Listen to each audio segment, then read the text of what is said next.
Hello दोस्तों, नमस्कार। मेरा नाम है आकाश। तो दोस्तों, आज की इस वीडियो में हम लोग बात करने वाले हैं चाय पत्ती का होलसेल दुकान हम लोग कैसे शुरू कर सकते हैं इसके बारे में। दोस्तों, अगर चाय पत्ती का बिजनेस अगर आप स्टार्ट करते हैं तो इस बिजनेस में आपको लॉस नहीं होगा और यह बिजनेस कभी भी डूबने वाला नहीं है। क्यों? क्योंकि चाय तो हर घर की ज़रूरत होती है। लगभग दिन में 4 से 5 बार हर घर में चाय लगभग बन ही जाता है और दुकानों में भी लोग चाय पीते हैं। अभी भारत में अगर देखेंगे तो आपको 1-2 किलोमीटर में, और अगर बाजार एरिया है तो वहाँ पर सामने सामने में भी आपको चाय दुकान बहुत सारा मिल जाएगा।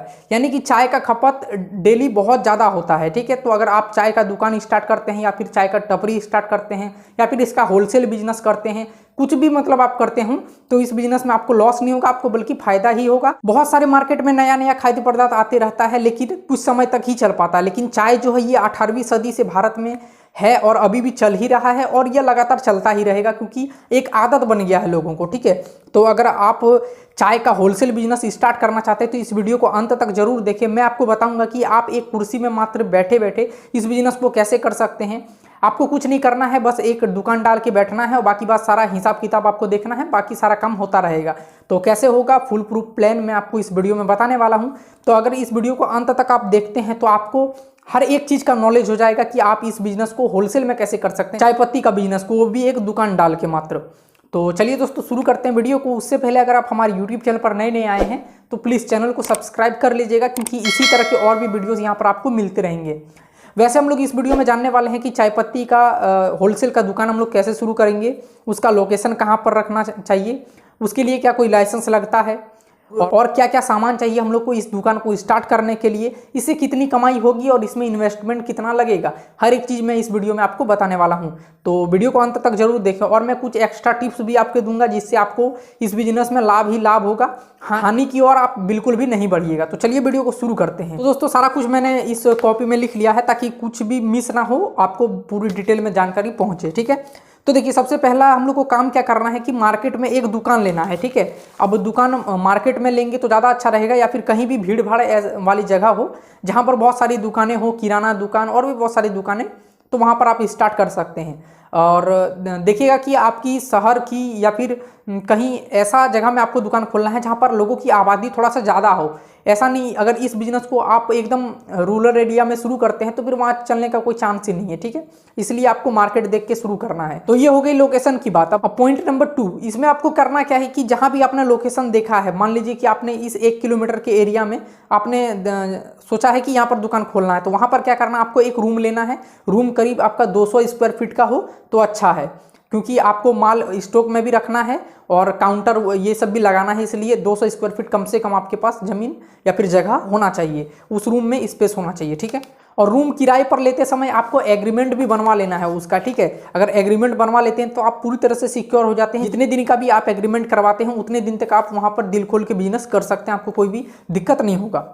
स्टेप नंबर 3, इस दुकान में आपको क्या क्या सामान की ज़रूरत पड़ेगी, तो कुछ कुछ सामान चाहिए आपको। जैसे कि सबसे पहला तो एक काउंटर आपको चाहिए और कुर्सी चाहिए ताकि आप उसमें बैठ के अपना काम कर सकें। उसके बाद आपको एक कंप्यूटर भी चाहिए अगर अच्छा खासा हिसाब किताब आपको रखना है तो होलसेल का बिजनेस अगर स्टार्ट कर रहे हैं तो वहाँ पर हिसाब किताब बहुत ही ज़रूरी होता है, इसलिए आपको एक कंप्यूटर तो लेना ही चाहिए मेरी माने तो। ठीक है, और एक कैलकुलेटर आपको चाहिए थोड़ा जोड़ घटाव करने के लिए। आपको सामान वजन करने के लिए भी आपको एक वेट मशीन लेना होगा। ठीक है, जिसको वेटिंग मशीन भी बोलते हैं, जिसमें हम लोग वजन करते हैं, वो मशीन आपको चाहिए। वो डिजिटल वाला आप ले लीजिएगा, अच्छा रहेगा। और दोस्तों, अगर आप बाहर से माल मंगवा रहे हैं तो उस माल को अच्छे प्रकार से रखने के लिए कुछ जुगाड़ बना लीजिएगा अपने दुकान में। जैसे कि लकड़ी का कुछ सांचा बना सकते हैं और कुछ माल आप खुला भी बेचेंगे तो उसके लिए छोटे छोटे जो स्टील के कैन आते हैं उसको भी आप ले सकते हैं, उसमें चाय पत्ती जो है खुला बेचेंगे तो वो सब आपको चाहिए होगा। और चाय पत्ती उठाने के लिए वैसा भी सामान चाहिए आपको। और आप पैकेट भी बेचेंगे और खुला भी बेचेंगे, दोनों तरह का आपको बेचना है। ठीक है, इसलिए मैं ऐसा बता रहा हूँ आपको। अब बात कर लेते हैं हम लोग कि माल हम लोग कहाँ से मंगवाएंगे, यानी कि जो चाय पत्ती रहेगा वो हम लोग कहाँ से मंगवाएंगे, कहाँ से लाएंगे। तो इसके लिए देखिए, आप डायरेक्ट फैक्ट्री से मैनेजर से कांटेक्ट कर सकते हैं, अलग अलग फैक्ट्रियों से, तो वो डायरेक्ट आपको भिजवा देंगे। ठीक है, अगर आप थोड़ा सा बड़े स्केल में बिजनेस करना चाहते हैं तो चलिए हम लोग बात करते हैं कि चाय पत्ती हम लोग किस किस प्रकार का बेचेंगे। तो देखिए सबसे पहले तो आपको खुला में भी बेचना है, जो कि डायरेक्ट फैक्ट्रियों से आएंगे जहाँ से प्रोसेसिंग होता है। चाय पत्ती जो तोड़ते हैं बागानों से, उसके बाद फैक्ट्री में आता है तो वो छोटे छोटे दाने कर देता है उसका, और उसको भी होलसेल में लोग बेचते हैं। ठीक है, मतलब कि फैक्ट्री के मैनेजर आपको देते हैं, तो उनसे संपर्क करके आप उनसे ले सकते हैं वो जो खुले चाय पत्ती होते हैं। वैसे तो वो बड़े बड़े पैटी में देंगे, लेकिन आपको उसको खुला बेच सकते हैं। आप उसमें लगभग 10 किलो 15 किलो इस प्रकार से जो किराने के दुकान वाले हैं उनको बेच सकते हैं। और दूसरा आपको किस प्रकार का चाय पत्ती का व्यापार करना है, जो कि पैकेट में आता है। ठीक है, आप जिसमें 10 पैकेट 12 पैकेट करके पेटी आता है, तो डायरेक्ट आपको वो पेटी मंगवा लेना है और फिर उसको कुछ अपना कमीशन निकाल के और फिर उसको रिटेल में बेचने के लिए दुकानदार को दे देना है, या फिर जो किराना का होलसेल में बिजनेस करते हैं उनको दे देना है। तो ये दो प्रकार के चाय पत्ती आप रख सकते हैं, एक जो कंपनी से आप ले रहे हैं और दूसरा जो उन फैक्ट्रियों से ले रहे हैं जो प्रोसेसिंग कर रहा है चाय पत्ती का। तो दोनों रखिएगा तो दोनों आपका बिकेगा, अच्छा खासा बिकेगा। दोनों का डिमांड रहता है मार्केट में हमेशा। और एक कंपनी से आपको संपर्क नहीं करना, अलग अलग कंपनियों से संपर्क करना, ताकि आपको पता चले कि कहाँ से बेस्ट क्वालिटी का चाय पत्ती आ रहा है और कौन सा सस्ते कीमत में आपको मिल रहा है। तो बहुत सारी चीज़ें आपको थोड़ा अपना दिमाग भी लगाना पड़ेगा इसमें, तब आप अच्छे खासे पैसे कमा सकते हैं इस बिज़नेस में। तो चाय पत्ती खरीदने से पहले आपको उसका सैंपल जरूर से मंगवा लेना है। सैंपल मंगवा लेने से आपको जो चाय पत्ती पसंद आएगा आप उसी का ऑर्डर दे पाएंगे। ठीक है, और बाद में क्या करना है कि जब माल आपके पास आ जाए तो सैंपल से उसको मैच करके देखना है कि सेम चीज़ आया है या फिर नहीं। अगर सेम चीज़ नहीं आया है तो उसको रिटर्न कर दीजिए। उनको पहले ही बोल के रखिए कि अगर सेम चीज़ नहीं दीजिएगा तो मैं रिटर्न कर दूंगा इसको। ठीक है, ऐसा आपको बिजनेस करना है, तभी इस बिजनेस में टिक पाइएगा। नहीं तो क्या हुआ कि दिखाएगा आपको कुछ और भेज देगा कुछ और। तो इन बातों का आपको अच्छे से ध्यान रखना है, जो कि मैं इस वीडियो में आपको बता रहा हूँ। अब लाइसेंस की हम लोग बात करते हैं दोस्तों कि इस बिजनेस में हम लोग को कौन सा लाइसेंस लेना पड़ेगा। तो देखिए आपने एक दुकान खोला है, दुकान से अपना सारा कारोबार कर रहे हैं, तो शॉप एंड इस्टेब्लिशमेंट एक्ट के तहत आपकी दुकान का रजिस्ट्रेशन करवाना होगा। ठीक है, तो इसको आराम से कर सकते हैं आप कुछ मामूली पैसे देकर। तो बस यही लाइसेंस चाहिए होगा इस बिजनेस में आपको। और वैसे फूड लाइसेंस भी चाय पत्ती का बिजनेस के लिए चाहिए होता है, लेकिन वो कब, जब आप उसको पैकिंग करते हैं और फिर सेल करते हैं तब। लेकिन आप यहाँ तो डायरेक्ट कंपनियों से खरीद रहे हैं, और जिन कंपनियों से आप ले रहे हैं चाय पत्ती का पैकेट, छोटे पैकेट हो या बड़े पैकेट हो, कुछ भी ले रहे हैं, तो उसमें ऑलरेडी वो जो है फूड लाइसेंस लिए हुए रहते हैं, तो आपको लेने की आवश्यकता वहाँ पर नहीं पड़ेगी। अब बात कर लेते हैं कि शुरुआती दौर में जब आप दुकान खोलेंगे तो आपका माल बिकेगा कैसे ज़्यादा से ज़्यादा। तो उसके लिए आपको क्या करना हो कि आसपास में जो भी आपके आसपास में किराना दुकान है और जो किराना का होलसेल का व्यापार करता है, तो उनसे आपको संपर्क करना है और उनको धीरे धीरे करके अपना माल जो है सप्लाई करना है। अगर उनको सप्लाई कर पाते हैं तो उनसे और भी कनेक्ट रहते हैं दुकानदार, तो वो लोग भी आपके पास से माल लेना स्टार्ट करेंगे धीरे धीरे, और इसी तरह का आपका जो जाल है वो बन जाएगा। और लगभग 1 से 2 महीने का समय लगेगा इस बिजनेस को आपको अच्छे प्रकार से इस्टेब्लिश करने में। ठीक है, तो इतने समय में आपका बहुत सारे कस्टमर बन जाएंगे जो आपसे माल खरीदना स्टार्ट कर जाएंगे। लेकिन शुरुआत में आप जो है किराना दुकान को और जो किराना का होलसेल में बेचते हैं उनको पकड़िए। दोस्तों बात करते हैं कि इस बिजनेस को स्टार्ट करने के लिए हम लोग को कितने लोगों की ज़रूरत पड़ेगी। अगर दुकान में आप अकेले हैं तो अकेले सारा काम आप नहीं कर सकते हैं। माल अगर आया है गाड़ी से तो उसको उतारना, फिर कहीं भेज रहे हैं तो उसको चढ़ाना, और भी बहुत सारे काम रहते हैं। तो उसको करने के लिए आपको कम से कम 1 वर्कर चाहिए, और ज़्यादा से ज़्यादा 2 रख सकते हैं आप। ठीक है, कुछ महीना पेमेंट में आप रख सकते हैं उनको, जैसे कि कुछ 1 महीना पार हुआ तो उनको पेमेंट कर दीजिए। इस प्रकार से आप रख सकते हैं अपने एरिया के अकॉर्डिंग। अपने एरिया में देख लीजिए कि महीने में कितना एक वर्कर को दिया जा सकता है, उस हिसाब से आप रख सकते हैं वर्कर को। अब दोस्तों हम लोग बात करते हैं कि इस बिजनेस में आपको कुछ सावधानियां रखनी चाहिए। सबसे पहले तो मैंने आपको बताया पहले ही कि चूहे काट देते हैं, इन बातों का आपको ध्यान रखना है। चूहे को टाइम टू टाइम भगाते रहना है। उसके बाद यहाँ पर आ जाता है कि आपको हिसाब किताब बहुत ही क्लियर रखना है। ठीक है, अगर किसी को उधार दिए हैं तो भूल ना जाएं, और बहुत ज़्यादा ही उधारी पे सामान भी आपको नहीं लेना है।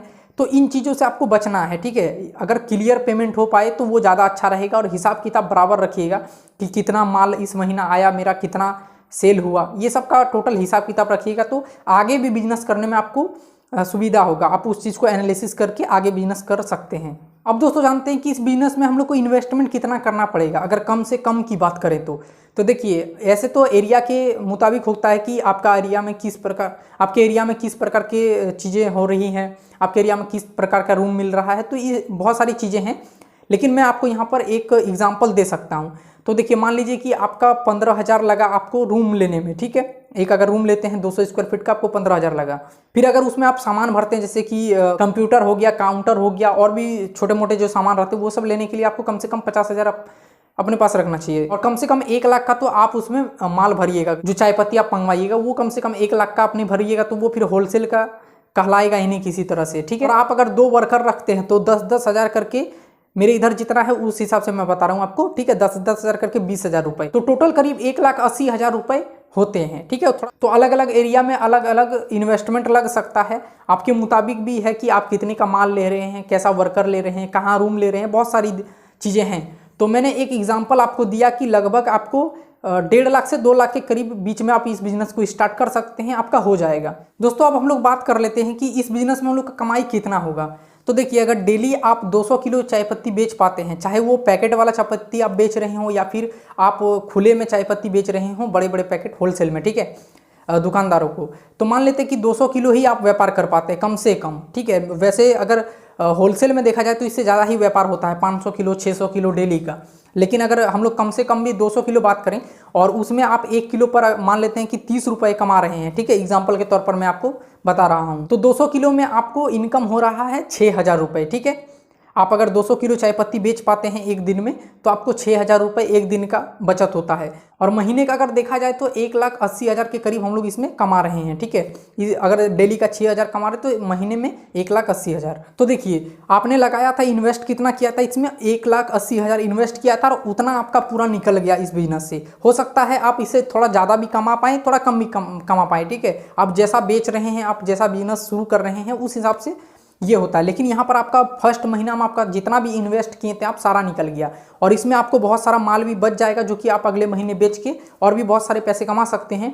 और अगले महीने से क्या होगा कि आपको इतना ज़्यादा इन्वेस्ट नहीं लगेगा, सिर्फ माल में लगेगा और आपका जो वर्कर रहे है उसी को खर्चा देना पड़ेगा।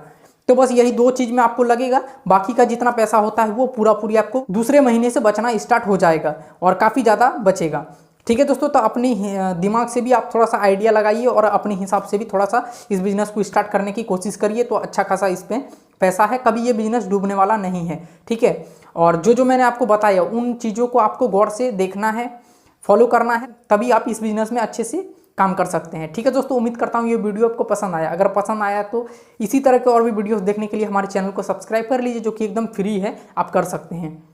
और अगर कुछ भी समझ में नहीं आया हो या फिर कुछ और जानकारी चाहिए तो आप हमें कमेंट में लिख सकते हैं, ठीक है दोस्तों। आज के लिए बस इतना ही। जय हिंद, वंदे मातरम, नमस्ते।